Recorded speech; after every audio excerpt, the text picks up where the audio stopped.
ಈ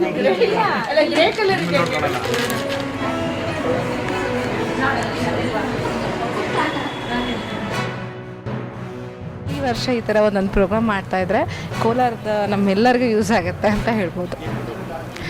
ಇಲ್ಲಿ ಸ್ಯಾರೀಸು ಮತ್ತು ಟವಲ್ಸ್ಗಳು ತುಂಬ ಚೆನ್ನಾಗಿ ಸಿಕ್ತು. ಟವಲ್ಸ್ ತೊಗೊಂಡ್ವಿ. ಎಸ್ಪೆಷಲಿ ಇಳಿಕಲ್ ಸ್ಯಾರಿ ತುಂಬ ಇಷ್ಟ ಆಯಿತು. ಪ್ರೈಸ್ ಅರೌಂಡ್ 1,500 ಈ ರೇಂಜಲ್ಲೇ ಇದೆ. ಮತ್ತು ಇಲ್ಲಿ ಎಲ್ಲ ಮೈಸೂರು ಸಿಲ್ಕ್ ಸ್ಯಾರೀಸ್ ಇದೆ. So Mysore silk sarees actually ತುಂಬ ಚೆನ್ನಾಗಿದೆ ಕಲೆಕ್ಷನ್ಸು. ಮತ್ತು ಇಳ್ಕಲ್ ಸ್ಯಾರೀಸು ಮತ್ತು ಕೈಮಗ್ಗದ್ದು, ಆಮೇಲೆ ಕಾಟನ್ ಸ್ಯಾರೀಸು ಎಲ್ಲ ಚೆನ್ನಾಗಿದೆ. ಇದೇ ಥರ ಪ್ರತಿ ಸಲ ನಡೀತಾ ಇದ್ದರೆ ತುಂಬ ಚೆನ್ನಾಗಿರುತ್ತೆ. ಮತ್ತು ಪ್ರೈಸಸ್ಸು ಅಷ್ಟೇ ತುಂಬ ರೀಸ್ನಬಲ್ ಆಗಿದೆ. ಬೇರೆ ಕಡೆಗೆ ನಾವು ಬೆಂಗಳೂರು, ಚಿಕ್ಕಪೇಟೆ ಆ ಕಡೆಗೆ ಹೋಗಿ ಕಂಪೇರ್ ಮಾಡಿದ್ರೆ, ಸೂರತ್ತು ಅಲ್ಲಿ ಕಂಪೇರ್ ಮಾಡಿದ್ರೆ ಇಲ್ಲಿ ಪ್ರೈಸಸ್ಸು ಸ್ವಲ್ಪ ರೀಸ್ನಬಲ್ ಆಗಿದೆ. ಒಂದು 15% ನಾವು ಏನು ಬಟ್ಟೆ ಧರಿಸ್ತೀವಿ ಅದರ ಬಗ್ಗೆ ಖಾದಿಯಲ್ಲಾಗಲಿ ಅಥವಾ ಕೈಮಗ್ಗದ ವಸ್ತುಗಳನ್ನಾಗಲಿ ವಸ್ತ್ರಗಳನ್ನಾಗಲಿ ನಾವು ಕೊಂಡಾಗ ಅದು ಪರೋಕ್ಷವಾಗಾಗ್ಬೋದು ಅಥವಾ ಪ್ರತ್ಯಕ್ಷವಾಗಾಗ್ಬೋದು.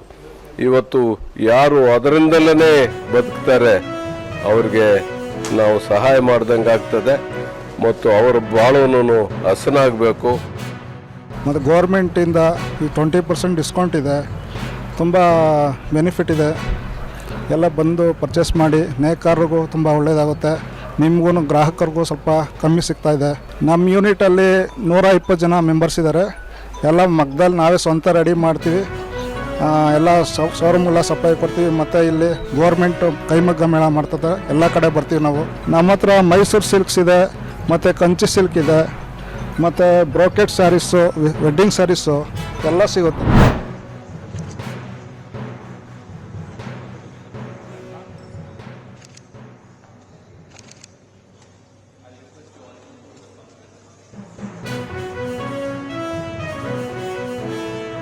Unlike extractive models of engagement, India believes in capacity building, skill development and technology transfer, ensuring that African countries not only benefit from investments but also develop self-sustaining growth ecosystems.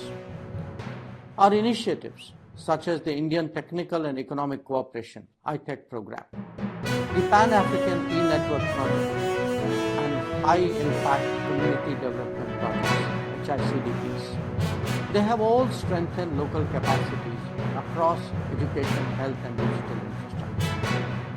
To provide high-quality virtual education and medical services to our African partners, the E-Vidya Bharati and E-Arogya Bharati network was launched in 2019 for tele-education.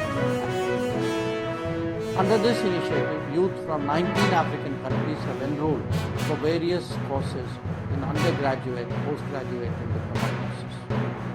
India believes that investments in human capital would be a truly collaborative and mutually beneficial partnership with Africa. Today, India is Africa's 4th largest trading partner with a bilateral